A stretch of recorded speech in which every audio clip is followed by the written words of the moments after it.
Hey, what's going on everybody, and welcome back to my channel, Win Your Wealth. I'm gonna be a real buzzkill today because I'm gonna talk to you guys about why a tax return is actually not such a good thing after all. Now, I know a lot of you guys are probably still waiting for your W-2 to arrive in the mail so that you can go over to H&R Block or wherever you go to file your taxes so that you can get that legendary refund check from the government. Now, that's something that really drives me nuts because at the end of the day, that money that they're giving you is your money. It could have been in your pocket this entire time. So that's what I'm gonna talk about in this video, and I hope you guys enjoy. But first, if you like personal finance videos and videos about investing and budgeting and saving, feel free to hit that subscribe button and leave a like for this video for that YouTube algorithm. So we all know that at the end of the day, at the end of every paycheck, is that little line down there that says taxes. Before you actually get your paycheck, the government has to go in there and take their chunk.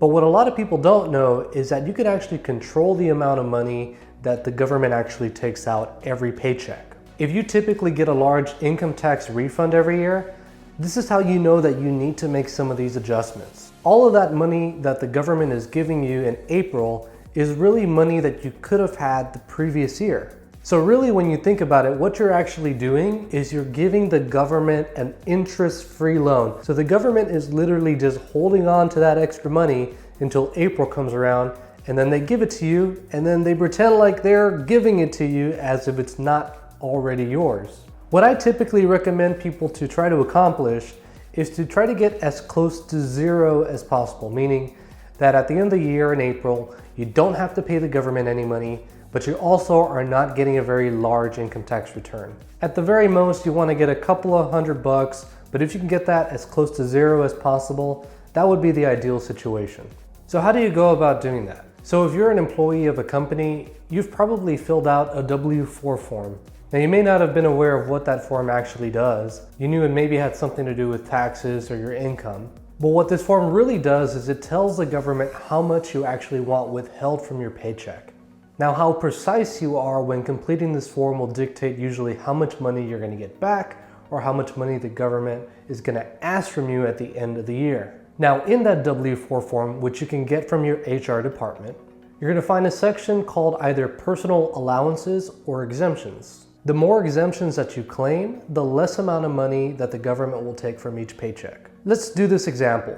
And let's just assume that this year, your life hasn't changed in any major way. You haven't got an increase in pay, you haven't got a new job, you haven't moved or bought a home or done any major purchase like that. Well, now you know that that $2,000 could have been yours throughout the year. So you want to go to your W-4 form and find the exemption section and increase the number of exemptions. So the formula isn't exactly pretty. So if you add another exemption, it doesn't mean that they're gonna withhold another $200 from taxes or $300 or $500. The formula, like I said, is rather tricky. But what I found is that if you increase that number a little bit each year, you'll eventually get to that point where you're only gonna get a small amount back from the government each year, maybe $100, $200. Once you get to that point, you know that you're at the right number of exemptions. So let's just assume that you are getting some money back in form of a refund this year. Well, rather than you going out there and spending it on a new set of rims or a stereo system or a Gucci bag, if you have any outstanding credit card debt or loans you need to pay back, I would highly recommend that you throw that money straight into there. If you're completely out of debt, then you might want to look at increasing the amount of money that you have in your emergency savings. But once you have about 6 months of emergency expenses, now you're pretty much just saving for yourself. You now have the freedom to use that money however you please.